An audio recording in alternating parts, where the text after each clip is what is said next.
কাজে লাগিয়ে দিয়েছে।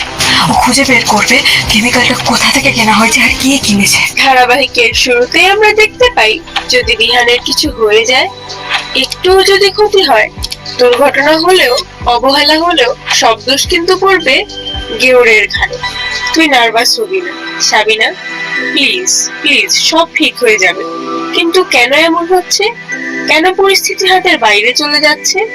নিজেকে শক্ত করো, সব ঠিক হয়ে যাবে। ডাক্তারও তাই বলেছে।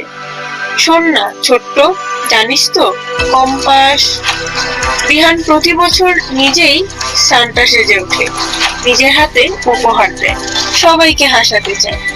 আর এই বছর দেখো, সে নিজেই বিছানা থেকে উঠতে পারছে না। তোমরা কেউ কান্নাকাটি করো না প্লিজ। কম্পাস, তুমি ভেঙে পড়ো না। দিদি ভাই, প্লিজ কান্না থামাও। এই মুহূর্তে আমাদের শক্ত থাকতে হবে। ছোট্ট, হ্যাঁ, আচ্ছা তুমি ঘরে যাও, ঘুমোতে পারলে ঘুমাও। মা, তুমি যাও, কিছু দরকার পড়লে ডাক দেব।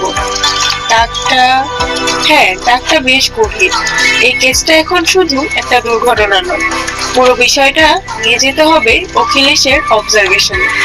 এখানে কোনো নোংরামি লুকিয়ে আছে। এটা একটা সাজানো ষড়যন্ত্র হতে পারে। আমাদের সেই মানুষটাকে ধরতেই হবে, তাহলে বোঝা যাবে এই সব কিছুর পেছনে কে আছে। এই শরীরের ভেতরে কেমিক্যাল এমনি এমনি ঢুকে না, সব প্রশ্নের উত্তর আসবে।